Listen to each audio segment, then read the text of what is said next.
Hello everyone and welcome back to another video. I'm the Red Barons and today we will be taking a little look at the Bf-109 G14, which is the second aircraft in a pack of 3 that starts with the G6, G14, which is this one, and then the G10. You'll find that at, I believe, rank 4 battle rating 5.3, even though the G6 starts at 4.7. I prefer this aircraft, I think, now over the G6 because the G6 is more of a bomber hunter. This aircraft's more of a fighter, and the G10 is just kind of a combination of both. So if you're researching anything, I would kind of skip the G6 and then go for this and then grind it out first. I just really enjoy this aircraft now. It comes standard with two 13mm machine guns on the top of the nose and one 20mm down the center, and it can also carry gun pods, bombs, and that's really about it. You'll see later on in the video that I do switch to gun pods, but that's for a very specific situation.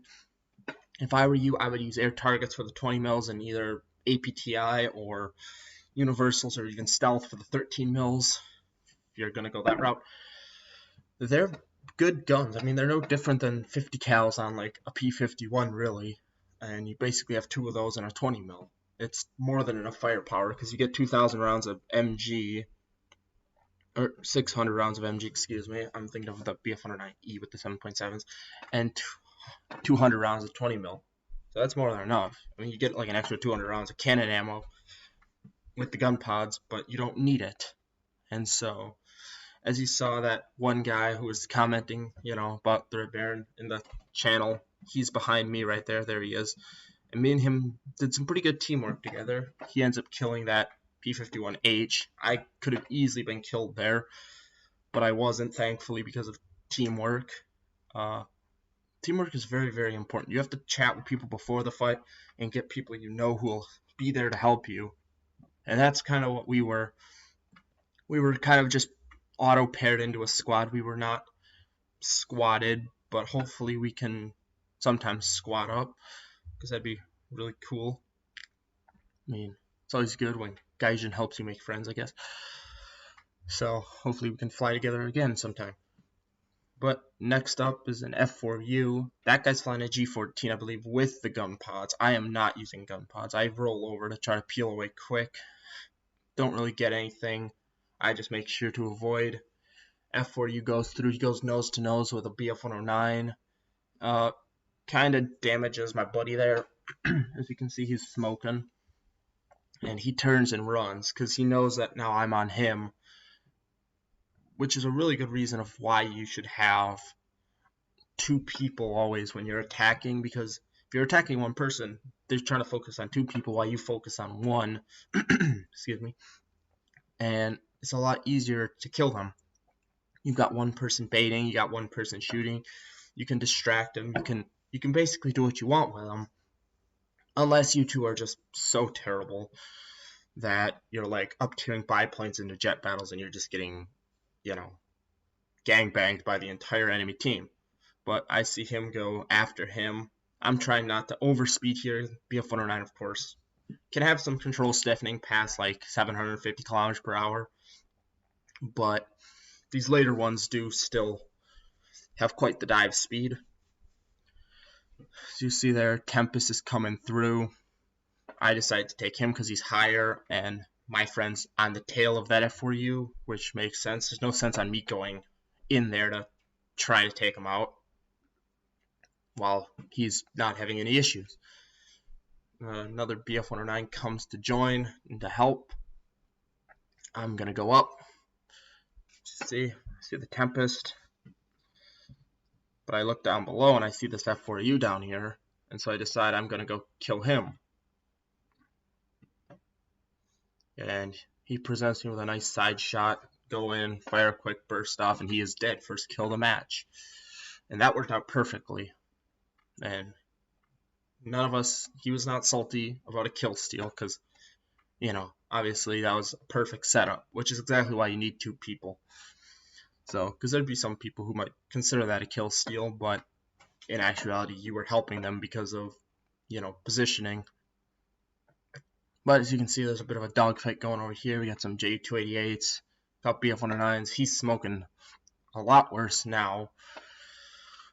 There's an 84 over here that I in the chat keep calling an A2D for some reason. Same plane, different smell. As you can see, F8F tries to come vertical up to me, so I kind of turn off, throw him off.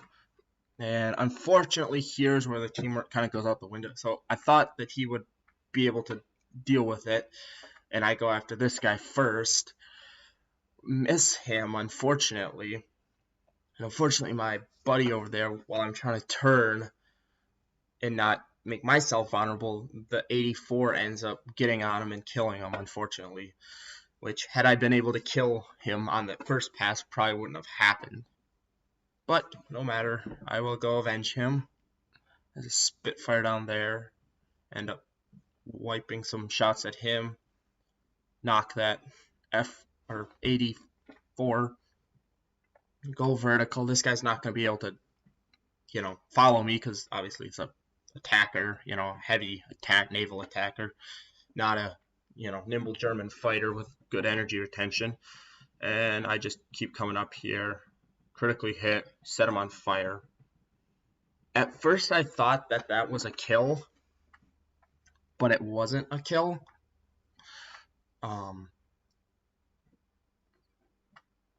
Yeah, I'll be looking at the stat card here, or the player stats here. You notice that there's only one. At first I was just like, wait a second, that's a little weird. Didn't I get 2 kills? I thought I'd seen the second kill thing come up when I set him on fire, but as you can see, he's still down there burning and whatever. And that kill will come in shortly. So, yeah, that'll bop me into first place. I'm like, where's my kill? Don't I have 2? He'll be crashing shortly.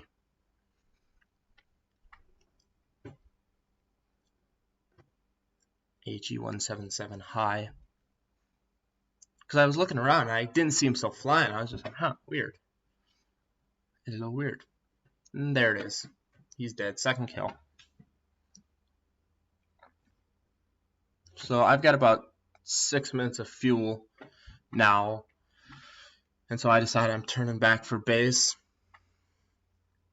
We've got about 92 rounds of cannon left, 260 rounds of heavy machine gun left, and not a whole lot of fuel left. And what I do later on soon could have cost me my aircraft, but because I was able to, climb and kind of reduce engine power, I was able to make it back to base, which was good, obviously, because obviously you don't want to just run out of fuel, which happens a lot to me, especially flying the Mirage, because I see tracers now as I'm flying back to base. I realize that is our tracers, and I see this one plane here who's not marked. I thought it was a dead plane, or like an AI. No, it was a B-20 or A-26 here.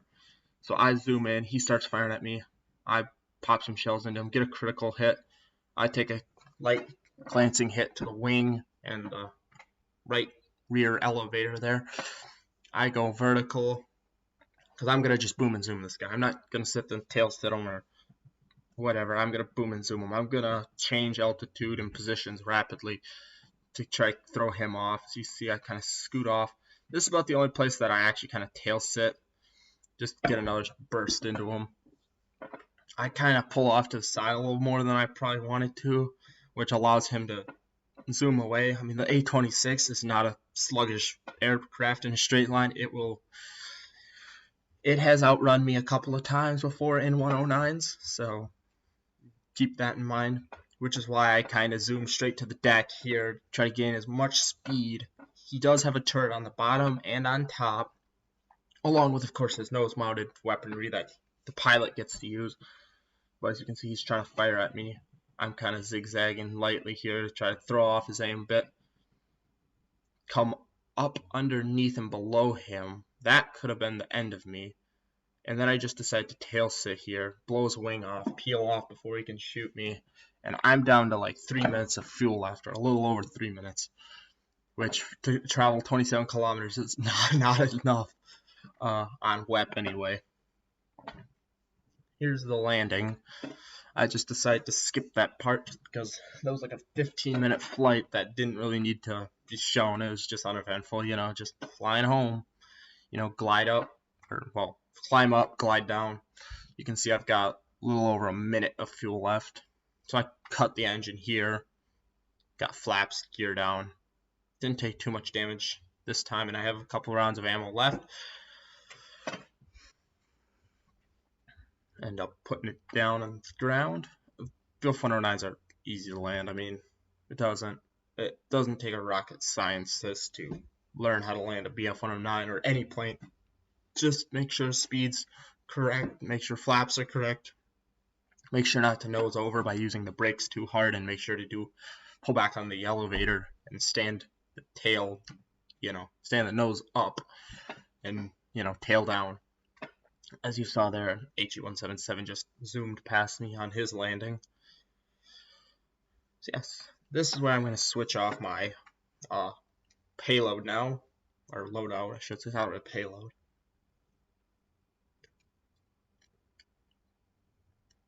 And here comes the J out. I got 3 kills, as you see. Now I'm going to switch to the 20 mil gun pods. I was thinking 30s or 20s. I was like, if there's a fighter, I want the 20s because I don't want to just waste cannon shots on 30s. But whatever, make sure it's good. Set the fuel to 30. I didn't know how long I would be, and I proceed to take off. This aircraft I feel climbs better than the G6 and G10 personally. I don't know, like, we were up at like in excess of 6,000 meters to begin with, so and we got up there pretty darn quick. I don't know if it's just, just German engine or what, but we basically outclimbed the entire enemy team, which usually doesn't happen, especially when you fight the Americans with P-51s, P-47s, and F-8Fs. That just doesn't happen, and sometimes Spitfires from Britain and stuff. So this is going to be the last engagement of this match. As you can see, we were right about to win the ground forces. This He-177 is coming through. He spotted him, which was really, really lucky. I was thinking I probably wouldn't get this kill if this guy dropped his bombs, but I, you know, have the gun pods this time, and this time I wasn't really concerned about my aircraft so much as I was just ending the game and getting a 4th kill. Flak goes through right behind me. This guy will start firing his guns off shortly. There he comes. PBY has a weird gun layout. I just keep firing right into that wing. Critical hit. Just absolutely rip his plane apart. And that is the game. First place for the team. On to the results now.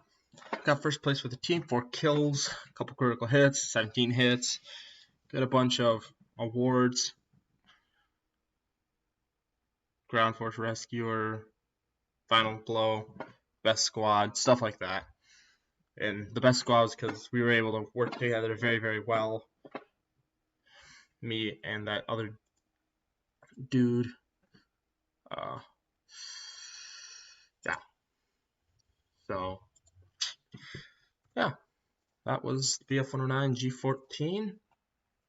And if you're grinding in Germany and you're at the later Bf-109s, I would definitely suggest checking this one out. Little side note here, I am making a review video on the J29D, which is that Swedish flying barrel with 430 mils. Yeah, it's a little difficult to get footage of that thing, especially when teams don't work together, which is kind of why I'm putting it in, because this game, things worked out because we did work together. That video's not working out because I can't really get kills, but I think I've got an okay, decent video to make for that, and so that'll be coming up shortly. I figured this was a good match. I'd slap this out first. Someone wants me to do an IPM1 video, I believe. I'll have to see about that. I don't really want to do that, but I will if I have to. So, Wolfless, stay tuned. Yeah, so that was the Bf-109 G14. If you enjoyed this video, please leave a like. As always, subscribe, and I'll see you in the next video, which will probably be that G29 coming up shortly. Have a great day.